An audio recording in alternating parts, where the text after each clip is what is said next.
I want to welcome in Kansas Senator Roger Marshall. Senator, always great to see you. So we have now heard from President Biden, former President Obama. We will hear from former President Clinton tonight at the DNC. The overwhelming theme seems to be attack Donald Trump. Meanwhile, Trump is busy campaigning in battleground states this week. What should Trump's campaign message be out on the campaign trail to kind of counter the rhetoric coming out of the DNC this week? Well, look, I think that we should be focusing on policies and our record.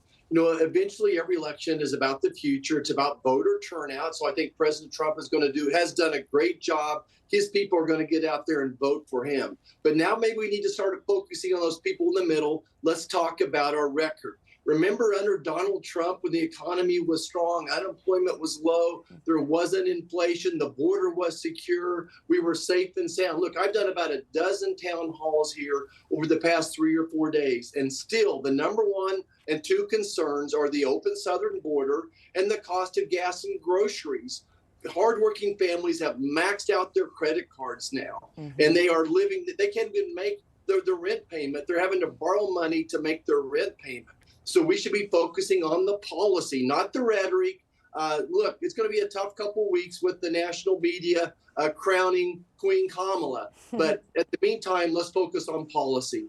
Yeah, we certainly won't hear any policy talk at the DNC this week. So Joe Biden mentioning on Monday night that there is no room for political violence in this country. The party has seemed to shift away from calling Trump Hitler, but on stage in these DNC speeches saying things like this is the end of democracy as we know it and freedoms will be taken away if Trump is elected. Could that type of messaging do more harm than good for politics in our country?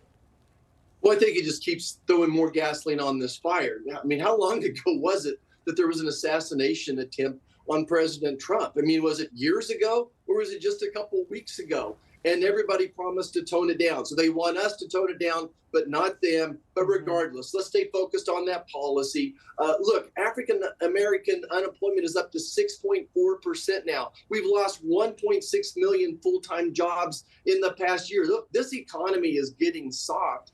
In the meanwhile, inflation is not coming down for rent, for insurance, or for childcare. That's what Americans are talking about right now back home. Yeah, I want to move on now. So I know you opened an investigation into Google's censorship of the Trump assassination attempt, as you just mentioned. So Google responded to you saying the systems are designed to prohibit autocomplete predictions for hypothetical political violence against current figures. Okay, walk us through your investigation and what this response shows you. Yeah, so this is 2 weeks after the assassination attempt that left one brave man dead and two others severely critically injured as well. And 2 weeks after, they're still calling it a hypothetical political event. Look, this is election interference. Google purposely did not want Donald Trump portrayed as a hero and how strong he was. When he jumped back up after having just been shot at and waved his fist, what did he say? Fight, fight, fight. That's what we all need to be doing right now, is fight as well.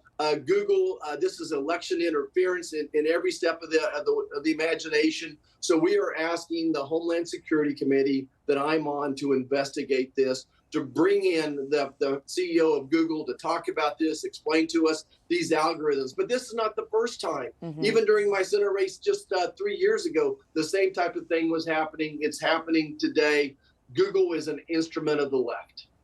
Yeah, absolutely. It took a while. If you went on to Google in those weeks following that assassination attempt to just find correct information because they were essentially hiding it from the American people. So I know Senator J.D. Vance will be traveling to your state tomorrow. I know you will be there with him in Kansas. What message does he need to send to Kansas voters? Look, that we have a big tent. Kansas City has actually a very large union town. JD and I have worked very hard on those union relationships. That the Republican Party is now the party of hardworking men and women. Look, we are the party that's going to bring the prices back down. We're going to stop printing money in Washington, and that's going to bring inflation down.